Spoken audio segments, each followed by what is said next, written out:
Hello students, welcome back to प्रपॉन।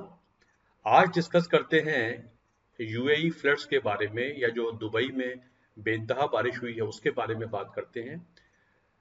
As per speculation, climate change तो अपने आप में एक बड़ा कारण है ही, लेकिन क्लाउड सीडिंग को भी एक कारण माना जा रहा है, क्योंकि ये ड्राई एरिया है तो यहाँ पर क्लाउड सीडिंग वगैरह का इस्तेमाल किया जाता है। तो इस वीडियो के माध्यम से समझते हैं कि क्लाउड सीडिंग क्या होता है। UAE, known for its arid climate and scorching temperatures, usually reach 50 degree Celsius, 50 degree तक पहुंच जाता है।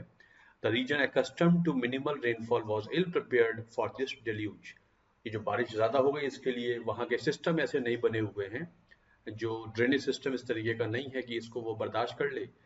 एज पर रिकॉर्ड, दुबई में सारे साल में जो बारिश होती है वो यूजुअली जो इंटरनेशनल एयरपोर्ट है उसको अगर एग्जांपल लें तो वहाँ 94.7 मिलीमीटर बारिश पूरे साल में होती है, लेकिन पिछले एक हफ्ते में वहाँ पर 142 मिलीमीटर बारिश एक हफ्ते में ही हो गई है। पिछले सारे रिकॉर्ड तोड़ दिए गए हैं।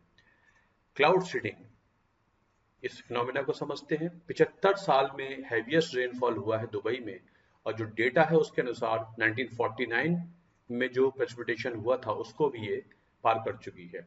तो इसके बारे में क्लाउड सीडिंग को समझ लेते हैं। क्लाउड सीडिंग का मतलब है जो क्लाउड्स होते हैं उनमें हम कुछ सीड कर देते हैं, कुछ डाल देते हैं, जिससे रेन पनप जाती है, रेन बन जाती है और बारिश के तौर पे हो जाती है। तो इसको समझते हैं।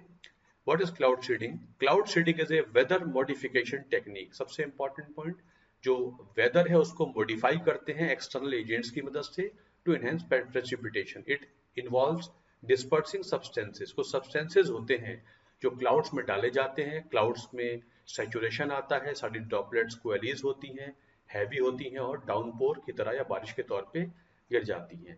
इस फिनोमेना की शुरुआत होती है, the process begins with the identification of a suitable clouds through weather analysis using aircraft और ground based generators. Control room होता है, वहां बैठ के क्लाउड्स को स्टडी किया जाता है, और जब बारिश करानी होती है उसके समय में स्टडी होती है, और जो सूटेबल क्लाउड्स होते हैं, यूजुअली वर्टिकल क्लाउड्स होते हैं, उनको आइडेंटिफाई किया जाता है, फिर ये कार्यक्रम शुरू हो जाता है। Weather station monitor the atmosphere for suitable clouds. Planes equipped with specialised flares are launched. वो जो केमिकल्स वगैरह होते हैं वो क्या होते हैं अभी देखते हैं हम।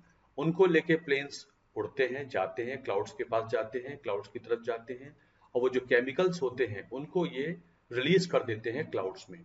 जब ये रिलीज करते हैं तो वो जो ड्रॉपलेट्स होती हैं, वाटर की ड्रॉपलेट्स होती हैं जो सुपर कूल्ड होती हैं, वो ऑलरेडी होती हैं, आपस में टकरा भी रही होती हैं, बट क्योंकि कोई मीडियम नहीं होता तो वो अटैच नहीं हो पाती हैं। उनमें जो कोलिजन होता है वो एक बड़े बॉल के तौर पे या ग्रुप के तौर पे कोलिज नहीं हो पाती है। Super cooled water condenses around the salt grains. ये जो सॉल्ट डाला जाता है, केमिकल डाला जाता है या ड्रॉपलेट्स होती हैं, इनके अगेंस्ट, इनके अराउंड वो कोलिज होने लगती हैं और हैवियर होने लगती हैं। Water droplets become heavy enough to fall as rainfall, और वो जब उसके चारों तरफ उसका भार बढ़ता चला जाता है, सैचुरेशन आ जाता है, तो बारिश के तौर पे वो गिर जाती है। इस तरीके से लगभग 15 से 25% रेनफॉल हर साल करा लिया जाता है क्लाउड सीडिंग की मदद से।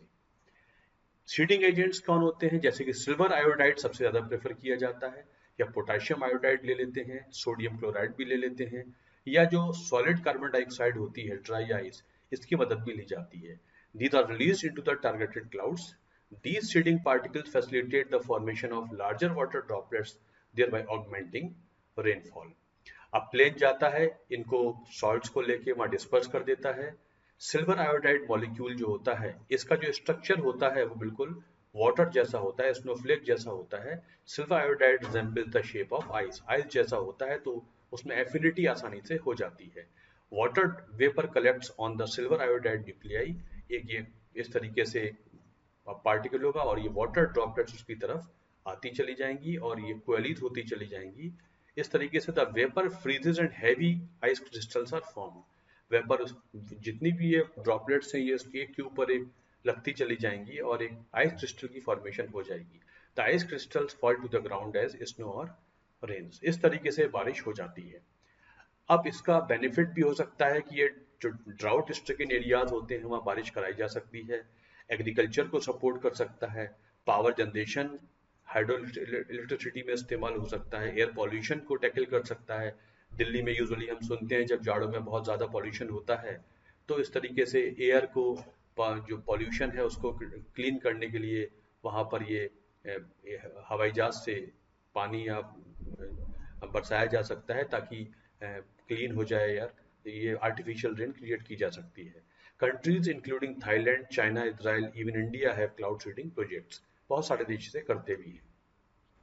साइड इफेक्ट्स भी हो सकते हैं। Chemicals used in cloud seeding में harm plants, animals, people and environment. Obviously artificially आप क्लाइमेट को मैनिपुलेट कर रहे हैं तो उसके असर हर इस एनवायरनमेंट के स्टेक होल्डर में मेंबर पे आ सकते हैं।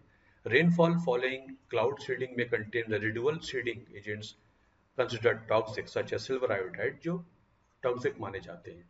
आर्टिफिशियली इंड्यूस्ड रेनफॉल में disturb natural climatic patterns.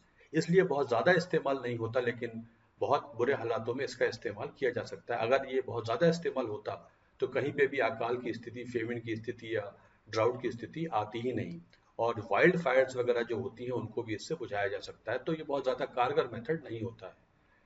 UAE में देखें तो UAE began experimenting with this technique as early as 1982। 1982 में उन्होंने शुरू कर दिया था। Managed by Emirates national centre for meteorology, the UAE's rain enhancement program spearheads cloud seeding efforts. The NCM has developed its own seeding agent known as nanomaterial, composed of fine salt coated with titanium oxide. ये अब उनका जो programme है UAE का, उसका जो agency है वो नेशनल सेंटर फॉर मेट्रियोलॉजी है।